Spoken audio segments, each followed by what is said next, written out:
जिस वक्त पंजाब हरियाणा अलग हुए तो उस वक्त हरियाणा को इसमें ही एकोमोडेट किया गया और अभी हमारे 90 सदस्य हैं और अगला डिलिमिटेशन होता है तो ऐसा अंदाज़ा लगाया जा रहा है कि 120 सदस्य हो जाएंगे। तो 20 सदस्यों के तो बैठने की यहाँ जगह ही नहीं है, तो जगह तो हमें चाहिए। जहाँ तक मान साहब कहते हैं कि चंडीगढ़ हमारा है, चंडीगढ़ तुम्हारा तब है जब तुम हिंदी भाषी क्षेत्र हमें ट्रांसफ़र कर दोगे, जब हमें SYL का पानी दे दोगे। जब तक नहीं देते हो तब तक हमारा लिया ना इसके ऊपर, हम इस पे बैठे हुए हैं। इन्होंने झूठ बोलने की यूनिवर्सिटी बनाई है, उसके अंदर बाकायदा ये सिलेबस है कि अगर तुम हार जाओ तो तुमने फिर पहले तो चुनाव आयोग को दोष लगाना और फिर आपने EVM को दोष लगाना, ये इनको सिखाया जाता है। मैं हुड्डा साहब से पूछना चाहता हूँ कि जिन सीटों से आप जीते हो क्या वहाँ EVM ठीक थी? EVM खराब है तो यू सेट एन एग्जाम्पल, एक एग्जाम्पल सेट करो आप। अगर आप कहते हैं EVM खराब है तो आप इस बात का सर्टिफिकेट दे रहे हो कि आपके सारे लोग बुद्धू हैं, आपके लोगों को समझ नहीं है, ज्ञान नहीं है, उनको जानकारी नहीं। अपोजिशन कोई भी हो उनका एक डायलॉग कॉमन होता है, अगर आप सर्च मारोगे कॉमन डायलॉग कि कुछ भी नया नहीं है। इस तरह से खींचातानी हो रही है। भगवंत मान ने भी कहा है कि भाई पंजाब तो चंडीगढ़ तो पंजाब का है, वो बोल रहे हैं कि भाई उनको भी मिलना चाहिए। सबसे बड़ी बात यह है कि सुनील जाखड़ जो हैं, जो बीजेपी के ही हैं, वो भी उस पक्ष में नहीं हैं। नहीं देखिए, ऐसा है कि ये जो विधानसभा है, जिस वक्त पंजाब हरियाणा अलग हुए तो उस वक्त हरियाणा को इसमें ही एकोमोडेट किया गया और अभी हमारे 90 सदस्य हैं और अगला डिलिमिटेशन होता है तो ऐसा अंदाज़ा लगाया जा रहा है कि 120 सदस्य हो जाएंगे। तो 20 सदस्यों के तो बैठने की यहाँ जगह ही नहीं है, तो जगह तो हमें चाहिए और चाहिए इसीलिए काफ़ी देर पहले से इसकी हमने तैयारी कर दी थी। और जहाँ तक मान साहब कहते हैं कि चंडीगढ़ हमारा है, चंडीगढ़ तुम्हारा तब है जब तुम हिंदी भाषी क्षेत्र हमें ट्रांसफ़र कर दोगे, जब हमें SYL का पानी दे दोगे। जब तक नहीं देते हो तब तक हमारा लिया ना इसके ऊपर, हम इस पे बैठे हुए हैं, तभी तक बैठे हुए हैं हम। जब आप जो एग्रीमेंट हुआ था उसको लागू ही नहीं करते तो चंडीगढ़ किस प्रकार से तुम्हारा। पर बीजेपी में भी क्या फूट है, क्योंकि सुनील जाखड़ खुद बोल रहे हैं, अपील कर रहे हैं प्रधानमंत्री से कि भाई नहीं मिलना चाहिए इनको। नहीं, हो सकता है वो प्रदेश की राजनीति के हिसाब से बोल रहे हों, पर मैं देश की राजनीति के हिसाब से बोल रहा हूँ। सर, ये BPL को लेके भी आया कि इतने सारे जो लोग हैं वो BPL में अब शामिल हो गए हैं। ये क्या एक नेगेटिव पॉइंट नहीं है कि सैनी सरकार के लिए, हरियाणा सरकार? नहीं, ऐसा है, पहले कुछ लोगों के बन नहीं पाते थे और वो घूमते रहते थे और कोई उनकी सुनवाई नहीं करता था। अब सारा सिस्टम स्ट्रीमलाइन किया है तो हर पॉसिबल व्यक्ति जो उस आय वर्ग में आता है तो उनके कार्ड बन रहे हैं। इसमें किसी को क्यों तकलीफ हो किसी की? नहीं, पर एक डेटा भी तो सजेस्ट करता है ना कि सबसे ज़्यादा जो BPL बिलो पॉवर्टी लाइन है वो हरियाणा में है। नहीं, जो है वो है, उसमें तो फिर गलत नहीं कह सकते ना। बेशक एक पंजाब की जो अपोजिशन पार्टियां हैं, जहाँ रूलिंग पार्टी है, वो लगातार ही अलग विधानसभा को लेके कहा जा रहा है कि किराएदार मालिक नहीं बनने देंगे और यहाँ पर चंडीगढ़ पर पंजाब का ही हक है, किसी भी तरह से बर्दाश्त नहीं की जाएगी कि अलग विधानसभा। मैंने जवाब दे दिया सर, एक सदन में कांग्रेस विधायक लगातार ये बात कर रहे हैं कि EVM का मुद्दा दोबारा फिर उठाया जा रहा है, सदन में भी उठाया जा रहा है, बाहर तो इस तरह की चर्चा होती थी। और ये देखिए, ये कांग्रेस के एजेंडे में शामिल है।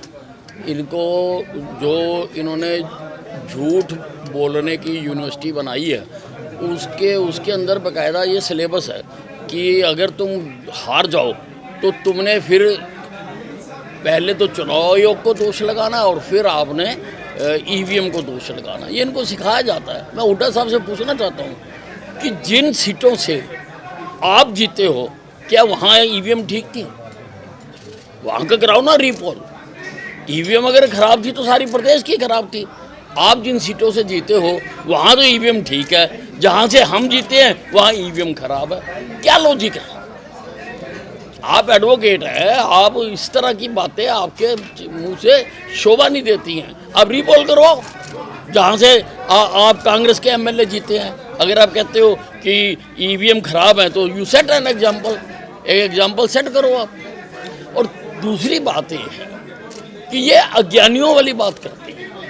ईवीएम जब इलेक्शन कमीशन से जारी होती हैं तो वहाँ पर सारे पार्टियों के नुमाइंदों से चेक कराई जाती हैं।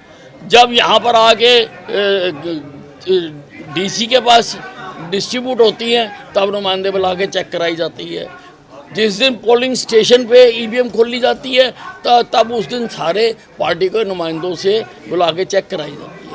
अगर आप कहते हैं ईवीएम खराब है तो आप इस बात का सर्टिफिकेट दे रहे हो कि आपके सारे लोग बुद्धू हैं, आपके लोगों को समझ नहीं है, ज्ञान नहीं है, उनको जानकारी नहीं है। ये जो एलओपी का मामला है और कहा जा रहा है कि महाराष्ट्र और झारखंड के चुनाव के बाद होगा, क्या लग रहा है आपको? नहीं, महाराष्ट्र और चुनाव में भारतीय जनता पार्टी जीतने जा रही है पूरी तरह से। नहीं, जो ये कह रहे हैं कि लीडर ऑफ ऑपोजिशन है वो तब चुने जाएंगे जब यहाँ पे चुनाव खत्म हो जाएंगे। क्या लग रहा है आपको? क्या ऐसा है, लीडर ऑफ ऑपोजिशन पार्टियों के चुने जाते हैं, धड़ों के नहीं चुने जाते। ये एक पार्टी नहीं है, ये भिन्न भिन्न धड़े हैं जो इकट्ठे हो गए थे चुनाव को सामने देखकर, इसीलिए इनका फैसला नहीं हो पा रहा। अब वो आसान भी नहीं है फैसला करना। अब 2 सेशन हो गए, एक पहले हो गया, एक आज हो गया, और बिना एलओपी के ये चल रहा है। अब देखते हैं कब इनका फैसला होता है। मिस साहब, कल अशोक अरोड़ा जी बोल रहे थे कि आपकी जान को खतरा है, सरकार से उन्होंने सुरक्षा की बात की। हकीकत क्या सर, वाकई कोई थ्रेट आया आपको या जान का खतरा है अभी आज के समय तक? नहीं, मैंने जो उस वक्त के चीफ सेक्रेटरी थे उनको लिख के भी दे दिया था, सारा अवगत भी करा दिया था, और फ़ोन पे भी मेरी उनके साथ डिटेल्ड बात हो गई थी। तो वो क्या करते हैं वो समय बताते हैं। सर, आपकी सुरक्षा घटाए जाने को लेकर सीएम पर भी सवाल उठाए गए। ये कहा कि फिर इसके लिए कौन जिम्मेदार है? इस तरह की अगर सरकार में रहते हुए एक सीनियर आदमी ऐसा कहते हैं कि मेरी सुरक्षा घटाई गई, उसको लेकर नहीं, इसीलिए अगर मैंने कोई बात उठाई है तो बात सीरियस है तभी उठाई है, नहीं तो मैं जिस उस पर हूँ मैं छोटी मोटी बात क्यों उठाऊँ? क्या लग रहा है फिर आपको? आपकी नहीं, अब इसकी कभी जांच होगी तभी पता लगेगा। आज तक तो किसी ने आके मेरे को पूछा नहीं है। एक राज्यपाल के अभिभाषण को लेकर विपक्ष ये कह रहा है कि कुछ भी नया नहीं है, विजनरी डॉक्यूमेंट होता है सरकार का, लेकिन कुछ नया नहीं है, सब पुरानी बातें हैं, कोई नया विजन नहीं रखा सरकार ने। देखिए, पहला सेशन है, सरकार की जो प्रतिबद्धताएं थीं चुनाव के दौरान उन सारों का इसमें जिक्र किया गया, और मैं 7 बार का विधायक हूँ। अपोजिशन कोई भी हो उनका एक डायलॉग कॉमन होता है। अगर आप सर्च मारोगे कॉमन डायलॉग कि कुछ भी नया नहीं है तो ये इनका कॉमन डायलॉग है। ठीक है sir. For all your immigration family law needs, call or scan QR code to contact us. Rodis Inc. Million Miles with Smile, or scan QR code to contact us. Flying Bird Truck Repair, trust we build in truck repair, or scan QR code to contact us. The Masala Twist, Oxnard Fine Authentic Indian Cuisine, or scan QR code to contact us. Pizza Twist, taste with twist, order today, call or visit website or scan QR code to contact us. New India Market, or scan QR code to contact us. Taba Indian Cuisine, Tracy Fine Authentic Indian Cuisine in Tracy, or scan QR code to contact us. Bila Market, scan QR code to contact us. Simi Valley Family Dental Office, or scan QR code to contact us. Samra produce largest variety of Indian vegetables and fruits in the USA. Scan this QR code to contact us. Mountain Mike Pizza, scan this QR code to contact us. Appa Kadahi made and served with love. Scan this QR code to contact us. Krishan Kumar Covered California Certified Agency Manager who can help you, your family and your small business with health insurance. Call at 1-877-830-3270 or scan QR code to call or text.